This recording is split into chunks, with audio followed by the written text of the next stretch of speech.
Hello YouTube! On a été pas mal occupés ces derniers temps avec les travaux de la nouvelle maison, mais évidemment, on n'a pas oublié qu'il reste encore plein de travaux à réaliser chez nous dans notre appartement, et notamment la salle de bain.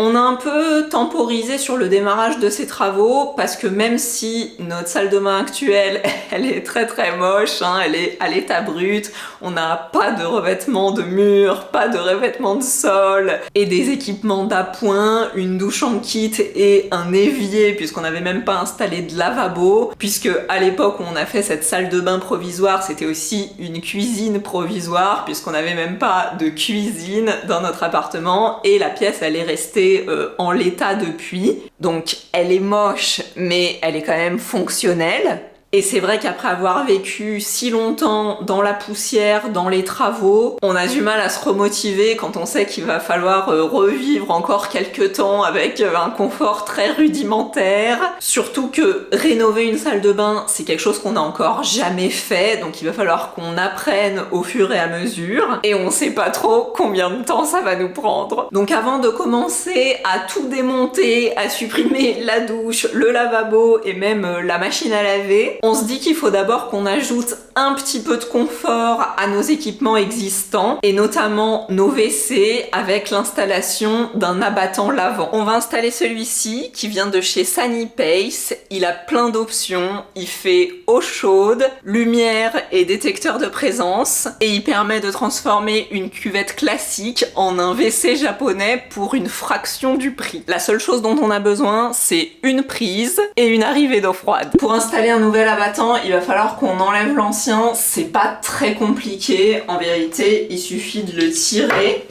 En tout cas, le nôtre il fonctionne comme ça. Hop, on va aller le déboîter des petits picots et ensuite on a juste à dévisser en dessous. Ici, il y a des petits écrous et on va juste tourner pour dévisser.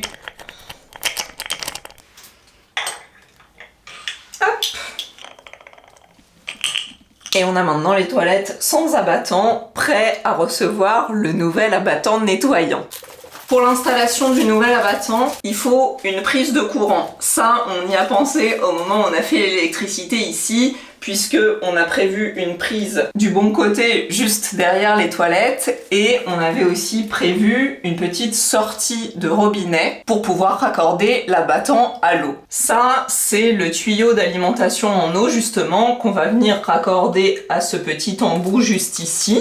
Le problème pour nous, évidemment, c'est que comme on a prévu l'arrivée d'eau avec le petit robinet de l'autre côté des toilettes, eh ben, il va falloir qu'on trouve une autre solution parce que malheureusement, sur la plupart des abattants, en vérité, on s'est aperçu que l'arrivée d'eau, elle est toujours positionnée du côté gauche. Donc, petite astuce, si vous prévoyez de faire ça chez vous aussi, prévoyez plutôt l'arrivée d'eau du bon côté des toilettes parce que là, le câble, malheureusement, il est trop court et on va pas pouvoir traverser pour aller jusqu'à notre arrivée d'eau de ce côté-là.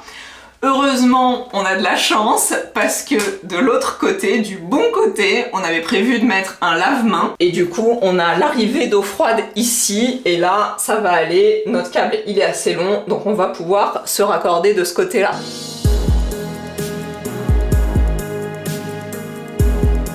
Pour positionner l'abattant, c'est super simple. Il faut insérer les embouts en caoutchouc dans les petits trous de la cuvette, ce qui va permettre de maintenir le système de fixation de l'abattant lavant. Et il y a juste 2 vis à mettre. Tout est bien expliqué dans la notice. Et on n'oublie pas d'insérer la pastille désodorisante dans le compartiment prévu à cet effet. Comme pour nous, rien n'est jamais simple, on a été gêné par le relief sur le bord tout au fond de la cuvette.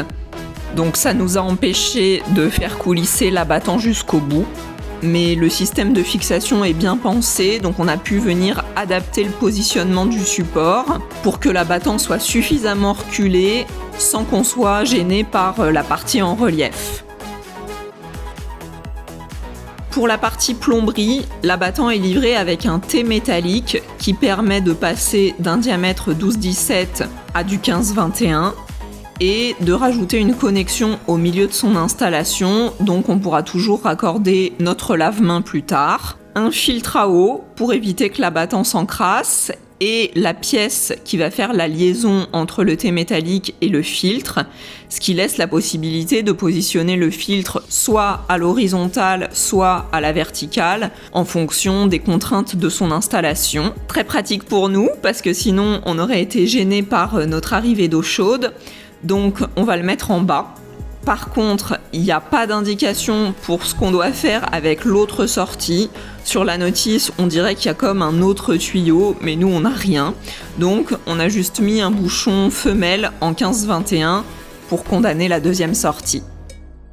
Ensuite, il reste plus qu'à raccorder le petit tuyau blanc de chaque côté et positionner le système sur la plomberie existante.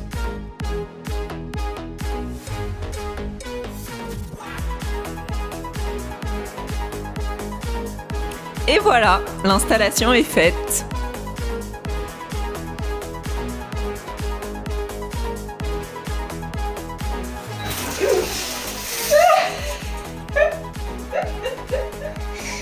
Ça veut dire qu'il est prêt, je pense. Du coup, il est tout enlevé les plastiques.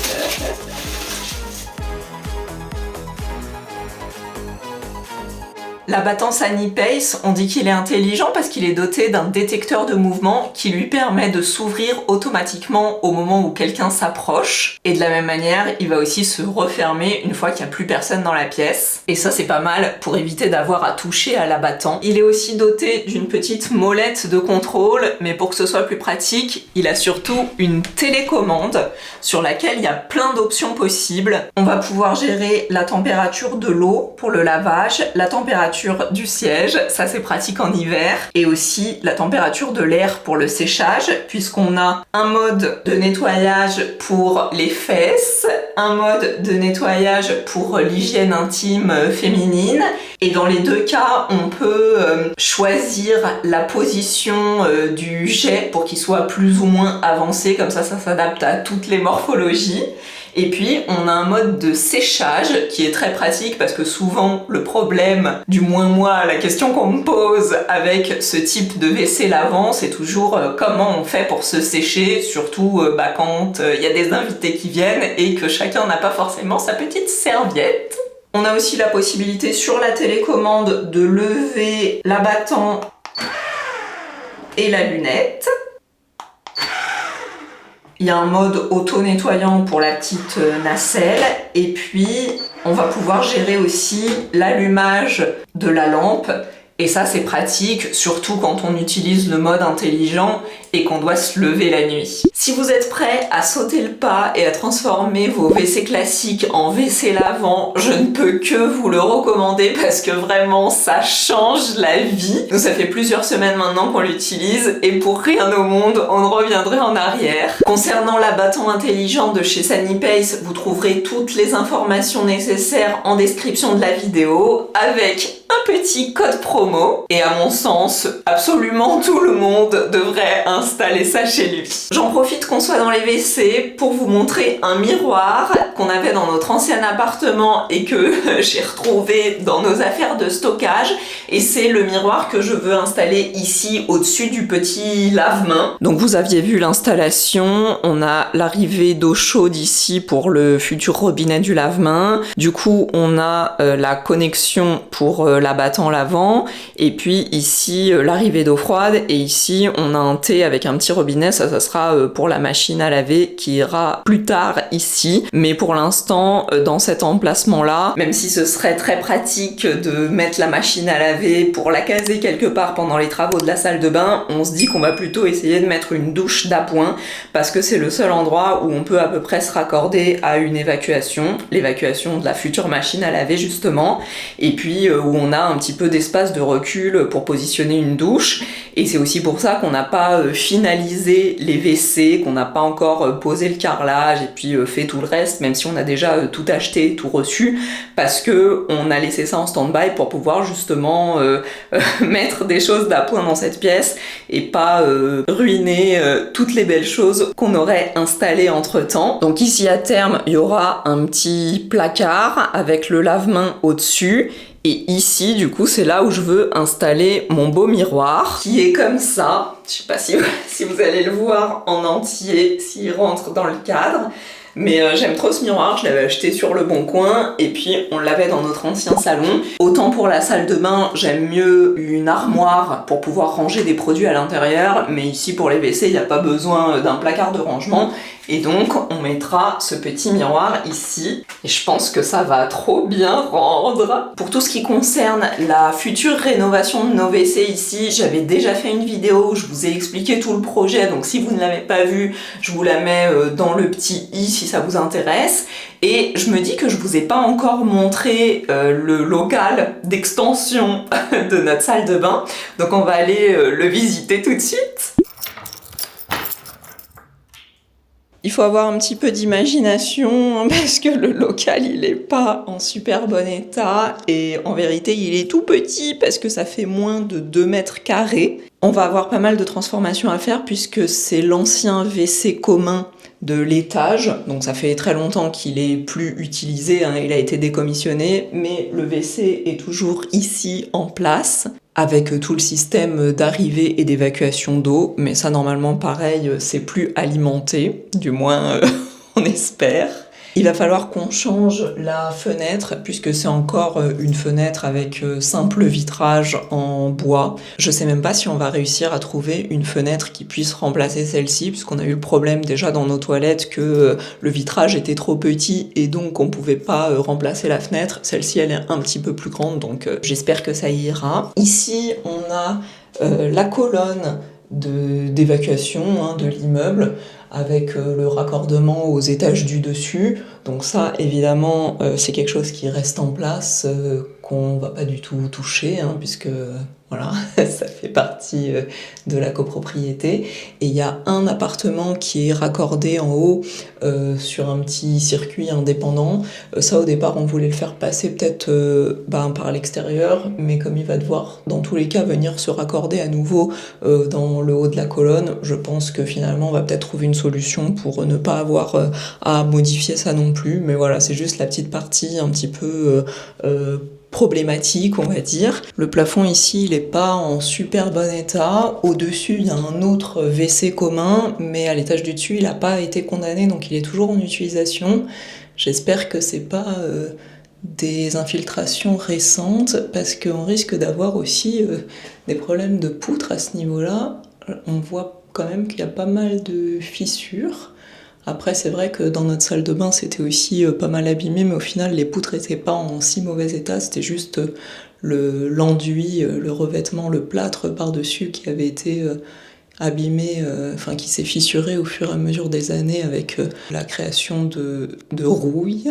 Le mur qui est ici, entre la fenêtre et la colonne, c'est la partie qui correspond à la partie bétonnée de haut en bas du côté de notre salle de bain. Donc ça, c'est une partie à laquelle on ne peut pas toucher. Et par contre, ce mur-là, celui-là, c'est le mur qu'on va ouvrir. Ça, on a vu déjà avec notre bureau d'études. C'est une partie qui n'est pas structurelle et donc on va pouvoir ouvrir du mur ici jusqu'environ aux alentours de la colonne. Même si je dois dire que ce petit renfoncement en bas, là, ça me semble un peu bizarre. Et l'autre problématique qu'on a, c'est aussi que la dalle, elle est un petit peu surélevée dans cette partie-là. Surélevée par rapport au sol des parties communes et surélevée par rapport au sol de notre salle de bain. Mais normalement, pour la dalle, on avait vu avec notre voisin du dessous, je suis rentrée parce que j'ai l'impression d'être espionnée dans le couloir. Et le voisin du dessous, en fait, il a acheté déjà le WC commun à son étage pour agrandir sa salle de bain. Et il m'avait dit à l'époque que il s'était renseigné et que normalement, la dalle, ça posait pas de problème et que ça pouvait être enlevé. Donc on verra. Je sais pas si c'est une dalle qui est d'origine ou si c'est quelque chose qui a été coulé par les anciens propriétaires, comme c'était le cas dans l'ancienne cuisine où on s'est galéré à supprimer les petites marches qui avaient été bétonnées dans le sol là. Et donc pour vous montrer l'équivalence avec notre salle de bain, en gros c'est ce mur là qui est devant vous, qui est ce qu'on va ouvrir, la partie qu'on va ouvrir, qui est ce que je vous ai montré de l'autre côté avec le petit renfort, et cette partie là qui est la petite partie entre guillemets porteuse, enfin renforcée en béton, et juste derrière ce petit renfoncement ici, là, juste derrière ce mur, c'est là où il y a la colonne d'évacuation. Donc cette partie-là, elle reste évidemment. Et toute cette partie-là qui est derrière notre meuble miroir, et ben ça, c'est la partie qu'on va pouvoir ouvrir, que comme je vous disais, on avait vu avec le bureau d'études et qui nous avait dit qu'il n'y avait aucun problème pour ouvrir cette partie-là du mur, dans le sens où le mur porteur, en fait, il est ici. D'ailleurs, on le voit parce que l'embrasure de la porte ici, elle est hyper épaisse. Et ensuite, apparemment, les poutres donc qui partent de ce mur-là vont jusque au-delà du petit local, au-delà même du couloir des parties communes et viennent reposer sur le mur de façade. Cette extension, c'est vraiment une chance pour nous parce que notre salle de bain telle qu'elle, on la trouvait quand même trop petite vis-à-vis de la taille de l'appartement. C'était vraiment un peu le point négatif en termes d'agencement. Par contre, évidemment, ça remet en question tout le projet de rénovation de la salle de bain qu'on avait fait initialement, en termes de positionnement des équipements, puisque nous, on avait prévu de mettre une grande douche ici, qui passe comme ça devant la fenêtre, et d'avoir ensuite, comme on l'a mis actuellement, un meuble de ce côté-là en mode double vasque. Donc évidemment, maintenant que tout ce mur-là va être ouvert, le meuble vasque, il va falloir lui trouver un autre emplacement. Et puis, quitte à avoir plus d'espace, on se dit aussi que c'est l'occasion d'en profiter pour ajouter une baignoire dans cette future salle de bain. Ça serait, je pense, l'option la plus intéressante puisque c'est ce qui nous manquait un peu dans cette configuration actuelle. Le top, ce serait d'avoir les deux, d'arriver à caser dans cet espace et une douche et une baignoire. L'autre alternative, c'est de conserver peut-être un WC, pas forcément à l'emplacement où il est actuellement dans les WC communs, mais peut-être à un autre endroit de la salle de bain, ce qui ferait qu'on aurait 2 WC dans l'appartement, mais comme on a déjà un WC indépendant, on se dit que ça a peut-être moins d'intérêt, et donc que c'est peut-être mieux d'avoir une salle de bain avec une douche et une baignoire, plutôt qu'une salle de bain sans baignoire mais avec un WC et 2 WC dans l'appartement. Je sais pas ce que vous en pensez, dites-moi dans les commentaires ce qui a l'air le plus intéressant pour vous. On a évidemment commencé à réfléchir à toutes les options possibles en fonction des équipements, baignoire ou WC, et puis les différentes options possibles pour le réagencement. C'est pas évident parce que du coup on s'éloigne un peu du projet initial qu'on avait, et comme on a déjà acheté le carrelage pour le sol et le carrelage pour les murs, c'est vrai qu'on se dit aussi que on est un peu limité par ça, donc on essaye de faire avec ce qu'on a déjà acheté et de repenser un peu l'agencement en fonction de ça aussi, ce qui limite pas mal le projet. Donc l'autre option, c'est de se dire tant pis pour le carrelage déjà acheté, soit on réutilise ce qu'on a et on en rachète une partie, ou alors on l'utilise pas du tout ici, on repart sur un projet complètement nouveau, complètement différent, et puis le carrelage qu'on a déjà, on pourra toujours peut-être le réutiliser dans la rénovation de la maison, parce qu'il va y avoir aussi pas mal de salles de bain à construire là-bas. Mais ça m'ennuie parce que c'est des matériaux qu'on avait pris le soin et le temps de choisir et qui nous plaisent toujours autant que quand on a fait ce choix il y a 5 ou 6 ans maintenant. Et surtout, j'arrive pas à trouver comme alternative autre chose qui pourrait correspondre à nos goûts et puis qui pourrait aller aussi dans l'ensemble du projet. Donc cette partie-là, elle est encore bien en réflexion. Je vous ferai peut-être une vidéo détaillée pour vous expliquer les différentes options possibles pour que vous me donniez aussi votre avis, puisque à l'heure actuelle on n'a encore rien décidé. Mais en tout cas, ce qui est sûr, c'est que on va déjà pouvoir commencer la démolition, puisque ça, il n'y a pas de sujet là-dessus, il n'y a qu'une seule version possible. Déjà de démonter tout ce qui est à l'heure actuelle dans les WC communs, l'ancien WC, les tuyaux d'eau, etc.